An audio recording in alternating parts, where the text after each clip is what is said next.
আমি 1 লিটার দুধের সাথে 5 লিটার পানি মিশাবো। কি সাংঘাতিক কথা বলছিস রে ফেলু। চিনি ছাড়া লিকার চা আর চিনি দিয়ে রং চা, চিনি ছাড়া দুধ চা আর চিনি দিয়ে দুধ চা। আচ্ছা ফেলু, তোর কি লজ্জা শরম বলতে কিছুই নাই রে? আজ 5 বছর ধরে তুই একই ক্লাসেই পড়ে আছিস, তোর কি ইচ্ছা জাগে না পাশ করে উপর ক্লাসে যাওয়ার? স্যার, আমি ভালো করে বুঝতে পেরেছি আমার দ্বারাই আর লেখাপড়া হবে না, তাই আমি একটা ব্যবসা করব। তাই নাকি? তা কিসের ব্যবসা করবি রে ফেলু, আমাকে একটু বলতো।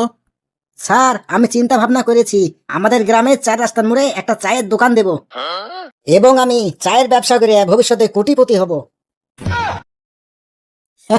চায়ের ব্যবসা করে তুই কোটিপতি হবি? আমাকে হাসালি রে।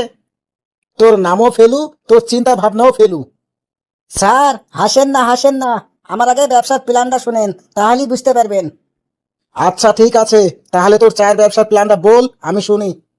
স্যার, আমি চা করব 4 ধরনের: চিনি ছাড়া লিকার চা আর চিনি দিয়ে রং চা, চিনি ছাড়া দুধ চা আর চিনি দিয়ে দুধ চা।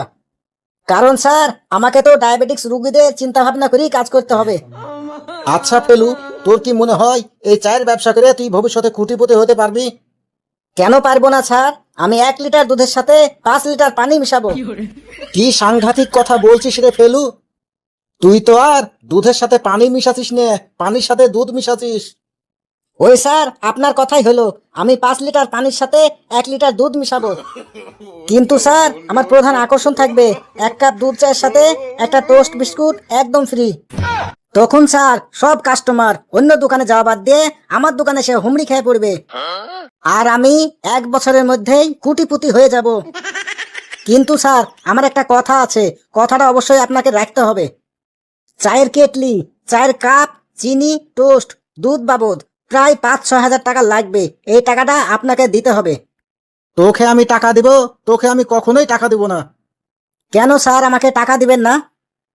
তোর এই চায়ের ব্যবসার প্ল্যান আমার তো পছন্দই হয়নি রে।